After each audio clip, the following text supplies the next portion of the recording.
नाजरीन ग्रामी, तुर्की में आने वाले जल्जले के बाद आलमी सतह पर कई अहम डेवलपमेंट सामने आई हैं, जिसने हैरान कुन और तशवीशनाक सवालात उठाए हैं। बरतानिया, जर्मनी और हॉलैंड को कैसे इल्म हुआ कि तुर्की में जल्जला आने वाला है? इन्होंने 3 दिन कबल ही तुर्की में कायम अपने कौंसलेट क्यों बंद करवा दिए? क्या अगला टारगेट पाकिस्तान है? क्या इस सब के पीछे यहूदियों का हाथ है? किस तरह से इस जल्जले की पेशगोई कबल अज वक्त ही कर दी गई थी? आज की इस कीमती वीडियो में हम आपको तुर्की के हालिया जल्जले के हवाले से इंतहाई अहम मालूमात फराहम करेंगे, लिहाजा वीडियो को शुरू से लेकर आखिर तक जरूर देखिएगा। और अगर आप चैनल पर नए हैं तो इसे सब्सक्राइब भी कर लें। तो आइए चलकर मौजू का बाकायदा आगाज करते हैं।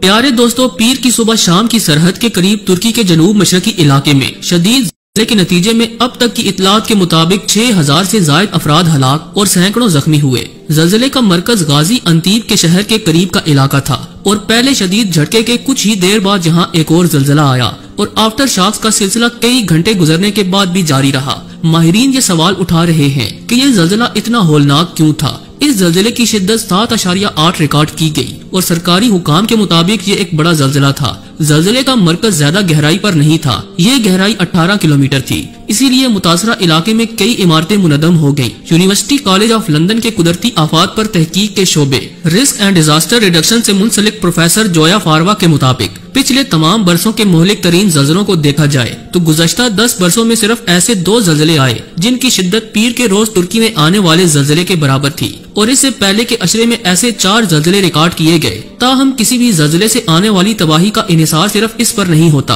कि इसकी शिद्दत क्या थी। इसके अलावा ये बात भी बहुत अहम है कि जल्जला शुदा इलाके में इमारतें किस कदर मजबूत या कमजोर थीं। मोअज़्ज़ज़ ख़वातीन व हज़रात, यूनिवर्सिटी ऑफ पोर्ट्समिथ में आतिश विषयों पर तहकीक की माहिर डॉक्टर कार्मेन सोलाना कहती हैं कि बदकिस्मती से जनूबी तुर्की और खास तौर पर शाम में ऐसी इमारत की तादाद कम है जो जल्जले के झटकों को बर्दाश्त कर सकती हैं। इसीलिए जल्जले से तबाही से बचने का इन्हिसार इमदादी कार्रवाइयों पर है। आइंदा 24 घंटे इस हवाले से इंतहाई अहम है कि इनमें कितने लोगों को जिंदा निकाल लिया जाता है। 48 घंटे गुजरने के बाद जिंदा बचने वालों की तादाद बहुत कम रह जाएगी।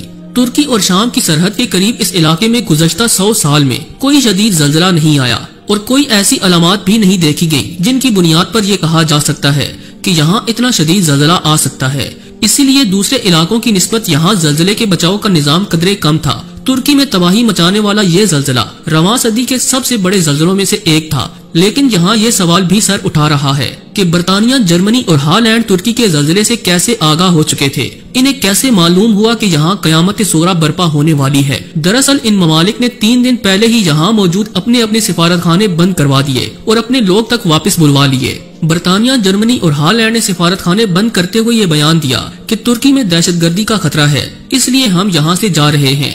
आप जरा सोचें कि ये किस जानिब इशारा है। सिफारत खाने बंद होने के ठीक चौथे दिन जल्जले की सूरत में कुदरती आफत तुर्की पर टूट पड़ती है। तुर्की की तारीख में आज तक इतना खौफनाक जल्जला नहीं आया कि 10 के 10 शहर सफाई हस्ती से मिट जाएं। कुदरती आफात किसी को बताकर तो नहीं आती, ताहम बरतानिया, जर्मनी और हॉलैंड के बयानात को सामने रख कर ये कहा जा सकता है कि क्या ये मैन मेड था? क्या ये कोई एक्सपेरिमेंट किया गया था जिसके नतीजे में इतनी तबाही हुई? मामला तुर्की का था। यही वजह है कि इन ममालिक ने दहशतगर्दी का नाम लिया और वहाँ से भागते बने।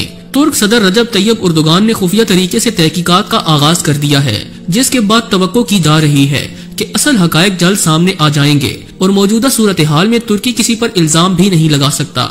नाजरीन ग्रामी, दूसरी जानब एक हैरान कुन हकीकत ये भी है कि तुर्की में आने वाले तबाह कुन जल्जले की पेशगोई कबल अज वक्त ही कर दी गई थी। नीदरलैंड से ताल्लुक रखने वाले तहकीककार फ्रैंक होगर ने समाजी राब्ते की वेबसाइट ट्विटर पर कुछ रोज कबल इस खित्ते में बड़े जल्जले की पेशगोई की थी। फ्रैंक होगर ने 3 फरवरी को कहा था कि जल्द या बदेर जनूबी वस्ती तुर्की, उर्दन, शाम और लुबनान में 7.5 शिद्दत का जल्जला आएगा। इनके जल्जले से मुतल्लिक पेशगोई 3 रोज बाद ही सच साबित हो गई और फ्रैंक होगर ने पाकिस्तान समेत दीगर एशियाई ममालिक के हवाले से भी पेशगोई कर रखी है कि पाकिस्तान और इससे मुल्हिका इलाकों में भी सख्त जल्जला आ सकता है। ये पेशगोई बहुत से अहम सवालात को जन्म दे रही है। सोचने की बात तो ये है कि तुर्की के साथ बहुत से दीगर ममालिक की सरहदें भी मिलती हैं, लेकिन किसी भी पड़ोसी मुल्क में जल्जले का एहसास तक न हुआ और तुर्की के कई शहर मरिया मेट हो गए। एक और अहम नुक्ता ये है कि हमेशा इसराइल के हमसाये ममालिक में ऐसी आफतें क्यों आती हैं जो कि सब कुछ तहस नहस करके रख देती हैं और इसराइल में एक दरख्त का पत्ता भी नहीं टूटता। यकीनन इस सब के पीछे यहूदियों की बहुत बड़ी साजिश है। वो अमेरिका के साथ मिलकर टेक्नोलॉजी के बलबूते पर जिस मुल्क पर चाहते हैं कहर ढा देते हैं। यहूदी पिछले 200 सालों से वन वर्ल्ड ऑर्डर लागू करना चाहते हैं। اور اس کے لیے وہ کسی بھی حد تک جا سکتے ہیں۔ آج بھی یہودیوں کی خفیہ تنظیم نے دنیا کے بڑے ممالک کو اپنی مٹھی میں کر رکھا ہے۔ بینک ہو یا کاروبار ہو، دنیا بھر کی معیشت ہو یا پھر فلم انڈسٹری، سب پر ان کا ہی راج چلتا ہے۔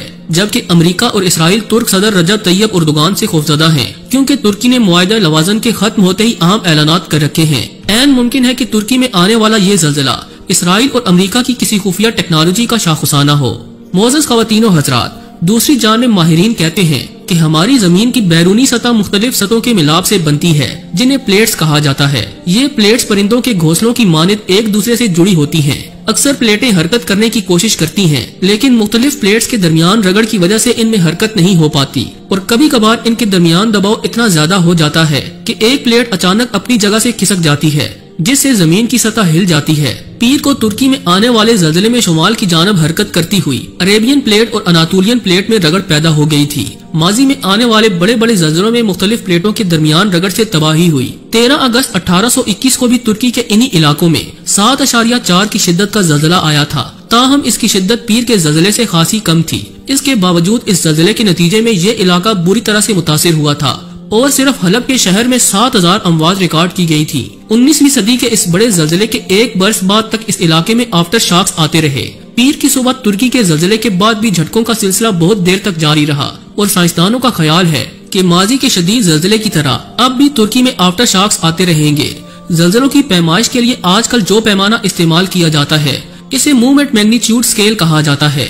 اس پیمانے پر 2.5 سے کم کی شدت کے جھٹکے کو محسوس نہیں کیا جا سکتا، اور یہ آلہ اس کی پیمائش نہیں کر سکتا۔ تاہم 5 تک کی شدت کا زلزلہ ریکارڈ کیا جا سکتا ہے، اور اتنی شدت کے زلزلے سے زیادہ نقصان نہیں ہوتا۔ 7.8 کی شدت کے جھٹکے کو ایک بڑا زلزلہ کہا جاتا ہے، اور اس کے نتیجے میں عموماً خاصی تباہی ہوتی ہے۔ کچھ ایسا ہی ترکی کے ساتھ ہوا۔ اس ناگہانی آفت پر ہم ترک قوم کے ساتھ شانہ بشانہ کھڑے ہیں، اور ان کے دکھ میں برابر کے شریک ہیں۔ اللہ تعالیٰ سے دعا ہے کہ وہ ترکی پر اپنا خصوصی رحم فرمائے، اور عالم اسلام کو شر پسند عناصر کی سازشوں سے محفوظ رکھے۔ آمین ثم آمین۔